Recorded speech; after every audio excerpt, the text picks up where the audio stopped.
Salut à toi, j'espère que tu vas bien aujourd'hui. Ça c'est un peu chiant.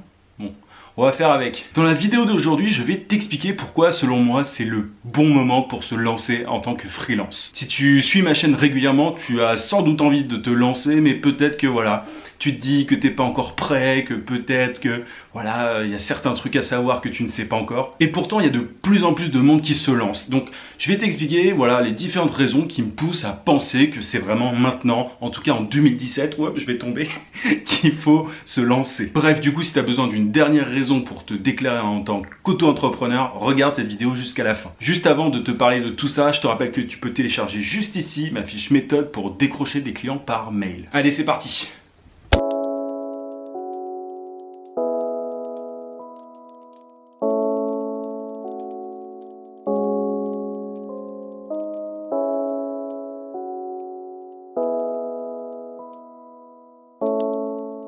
Bon alors déjà je comprends rien à ce temps-là, hier faisait beau, maintenant fait moche, bref je comprends plus rien. Alors pourquoi est-ce qu'il faut se lancer maintenant? J'ai eu l'idée de cette vidéo en voyant un graphique, une infographie en gros qui venait d'un site qui disait que 90% des freelances l'étaient volontairement. Bon alors je sais pas si c'est totalement vrai parce qu'évidemment c'était une plateforme de freelance qui faisait cette infographie là. Mais voilà, du coup moi, il y a pas mal de signes qui cette année me font penser que c'est un peu le moment ou jamais. Enfin c'est-à-dire que tu auras toujours le temps de te lancer en freelance, mais c'est un peu une bonne année pour le faire en fait. Alors première raison, déjà, bon ça c'est pas que cette année, mais aux États-Unis t'as, je crois que c'est 40% de la force de travail en gros qui est indépendante. Ce sont des freelances, il y en a beaucoup plus que chez nous en termes de pourcentage. Et en général, ce qui se passe, c'est forcément que en France, en Europe de manière générale, on suit un petit peu le mouvement. Donc il y a de plus en plus de freelance, on a des chiffres là-dessus, je les ai pas en tête et j'ai pas regardé, mais je sais qu'il y en a vraiment de plus en plus chaque année. Du coup, tu peux te dire que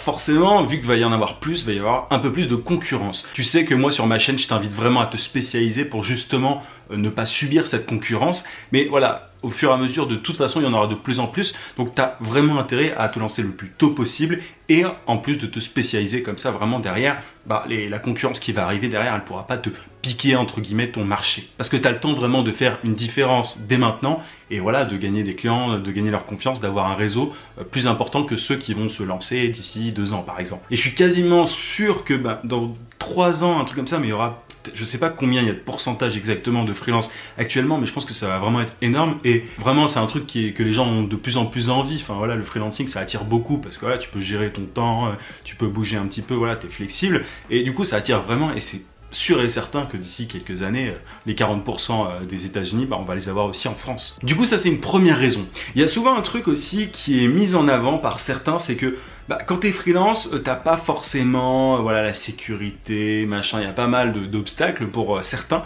Et là, il y a une start-up, je t'en ai déjà parlé, c'est pas une pub parce que ils me payent pas du tout pour le faire et je trouve juste l'initiative vraiment géniale. Ça s'appelle WeMind et WeMind c'est une boîte qui en gros veut aider les freelances à avoir autant de droits, d'aide au niveau du logement, de divers remboursements que les salariés. Et cette start-up là, en gros, elle est quasiment en train de lancer, elle est vraiment pas loin de lancer son offre. Il y a de plus en plus d'abonnés à sa newsletter et je te mettrai le lien en description. Donc ça fait pas mal de temps qu'ils communiquent autour de ça et là ils sont vraiment quasiment sur le point de lancer ça. Et je pense que c'est pas la seule boîte qui essaiera d'aider les freelances, mais voilà, ça fait partie un petit peu des raisons pour lesquelles il faut se lancer. Bientôt ce sera évident que être freelance sera plus profitable qu'être salarié. Pour moi c'est déjà le cas, mais voilà, il y a certaines choses à faire que beaucoup de freelances ne font pas et c'est aussi pour ça qu'on parle de freelance précaire. Tu sais, je t'en parle régulièrement sur ma chaîne. J'ai une grosse tête là sur cette... bref. Donc voilà, ça fait quand même 2 raisons assez importantes. Et puis voilà, concrètement, tu le vois que le freelancing ça marche, tous les espaces de coworking, toutes ces plateformes de freelance,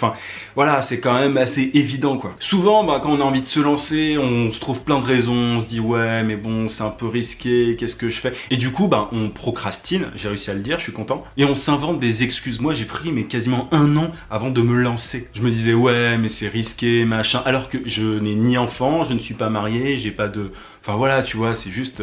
C'était juste une peur qui est irrationnelle et je pense que cette peur de l'indépendance, de l'entrepreneuriat chez certains, elle est elle est normale parce qu'on nous a habitués voilà, au modèle salarié. Mais de plus en plus, je pense que l'entrepreneuriat va devenir la norme. Donc avant que ça devienne la norme et du coup qu'il y ait quelques problèmes qui en découlent, il faut se lancer dès maintenant pour pouvoir tirer son épingle du jeu. Sur ma chaîne, j'essaye vraiment d'apprendre tout ce qu'il faut pour pouvoir justement tirer ton épingle du jeu et pas faire partie voilà, des galériens du freelancing. Je t'apprends à avoir des clients qui payent bien, à trouver les bons clients qui payent, je t'apprends à savoir comment facturer. La dernière fois, il y a un abonné, je te dis salut d'ailleurs si tu regardes la vidéo, mais il me montrait les prix qu'il voulait proposer à des clients potentiels et c'était juste pas possible parce que derrière, ces prix-là, ils étaient beaucoup trop bas. Et je trouve qu'il y a énormément d'erreurs comme ça. Il me disait que voilà, lui, c'était pour commencer. Mais même pour commencer, en fait, c'est pas viable avec des prix vraiment ridicules. Donc c'est vraiment important que, ok, il faut que tu te lances, mais derrière, il faut faire les choses d'une certaine manière. Et c'est aussi pour ça que je fais des vidéos assez concrètes pour t'aider sur certains sujets précis. Du coup, si t'hésites, n'hésite vraiment pas. Il n'y a pas de raison et franchement, c'est vraiment maintenant qu'il faut le faire. Dernier petit point, je vais pas trop rentrer dedans parce que là, on touche au truc auquel il ne faut pas toucher sur YouTube, la politique. Mais tu as différents candidats qui proposent de lever le plafond des auto-entrepreneurs. C'est-à-dire que tu pourras gagner plus et pas forcément avoir plus de charges. Bref, peu importe l'aspect politique, il y a des chances que le plafond des auto-entrepreneurs soit augmenté, voilà, c'est-à-dire que tu auras plus de limite des 33 000, elle sera augmentée, du coup tu pourras gagner plus et tu n'auras pas forcément 50% de charge. Donc ça c'est encore un obstacle qui peut éventuellement sauter. Et encore une fois, ne t'excite pas en commentaire, je parle pas de politique, je te parle de trucs concrets qui peuvent arriver, il faut juste être conscient de certains changements. Je suis déjà en train de regretter d'avoir parlé de ça, mais voilà, concrètement j'étais obligé. L'idée quand tu es entrepreneur, c'est de prendre en compte un peu ton environnement et de saisir certaines opportunités. Moi la plupart de mes réussites, c'est voilà, parce que j'ai parfois senti certains coups qui arrivaient. Là c'est important que tu les sentes aussi ces coups-là et voilà, il y a beaucoup de preuves que voilà, le freelancing va se développer et que voilà, le statut de salarié ne sera pas aussi avantageux qu'il l'est aujourd'hui. Je pense que je t'ai dit un peu tout ce que je voulais là-dessus. Épargne-moi le dislike même si j'ai prononcé le mot politique. Je t'invite à mettre un gros pouce bleu à cette vidéo si elle t'a motivé et à t'abonner à la chaîne si c'est pas déjà fait. Je te souhaite un très bon week-end. Je te dis à mardi 18 h. À plus.